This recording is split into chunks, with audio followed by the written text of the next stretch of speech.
Bonsoir, Monsieur Mélenchon. Nous vous remercions d'être présent pour nous ce soir.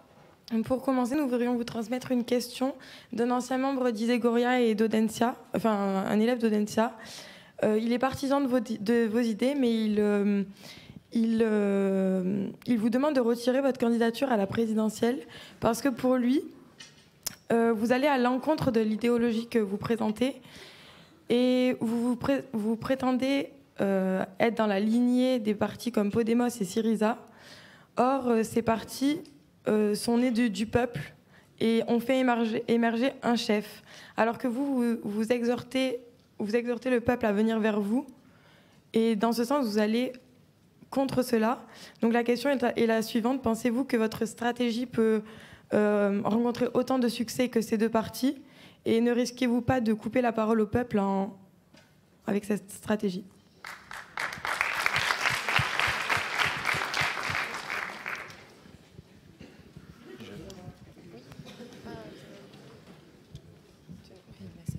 Bon, alors, plusieurs degrés. D'abord, un degré de précision. Ni Syriza ni Podemos ne sont davantage nés du peuple que ma propre candidature appuyée par 70 000 personnes. Syriza est une coalition de partis d'extrême gauche qui s'appelait Synapismos, qui au bout de 7 ou 8 ans a fini par fusionner en un seul parti qui s'appelle Syriza. Et si je vous appliquais les règles qui s'appliquent à Syriza, je crois que vous m'en voudriez. Ça n'a rien à voir non plus, Syriza n'a rien à voir avec Podemos. Podemos n'est pas non plus né du peuple au sens mythique du terme, où des gens, ouais, je sais pas quoi, dit toi, t'es chef. Ça n'est pas passé comme ça du tout. Podemos, au départ, c'est un groupe qui fait une scission avec un autre groupe, comme vous diriez le Front de gauche en France, qui s'appelait en Espagne Izquierda Unida. Je ne peux pas faire ici l'histoire de nos courants politiques de l'autre gauche, hein, ceux qui ont été en rupture avec la social-démocratie et avec le communisme pour ce qui en restait, parce que souvent c'est en synthèse des deux.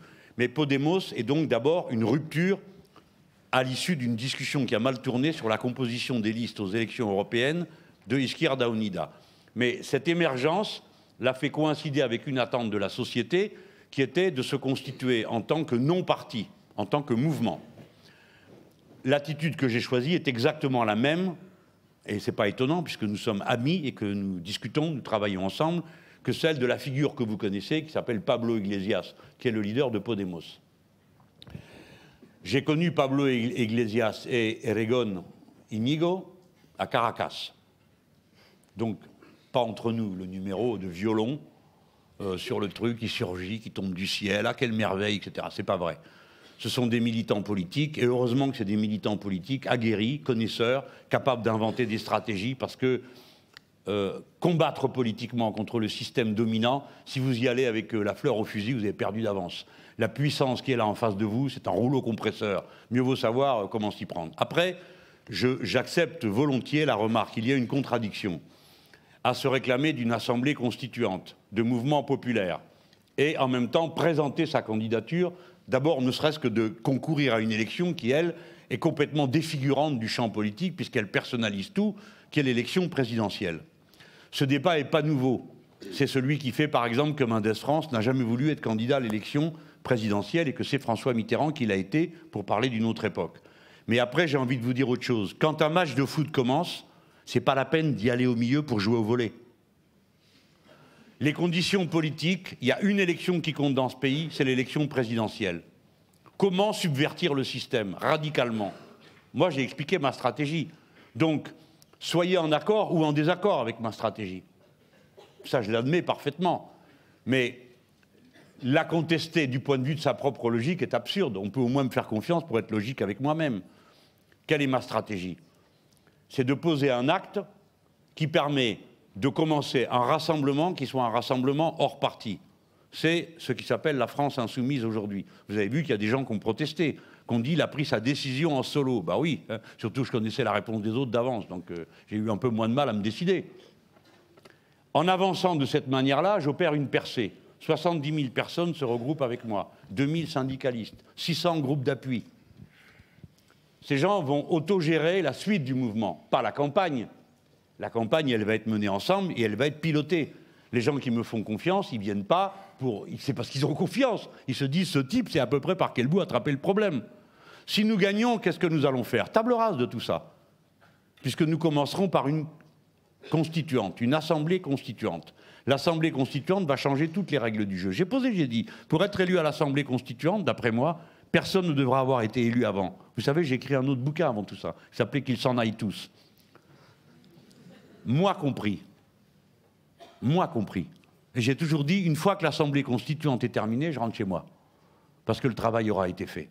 C'est une stratégie parmi d'autres. Vous pouvez dire, elle est absurde, il ne va pas y arriver. C'est autre chose. Mais moi, c'est comme ça que j'ai l'intention de faire. Et pas parce que je veux, je sais pas quoi, bousculer, brutaliser le peuple, etc. J'observe que ceux qui me font des remarques très savantes sur le sujet, je les sens moins enthousiastes à l'idée de convaincre. Par exemple, à gauche, on a inventé un truc qui s'appelle les primaires. J'ai promis de répondre qu'en 10 minutes, là. Non, 5 minutes. Donc on va aller le plus vite possible. Mais ça, c'est la quintessence de la Ve République, les primaires.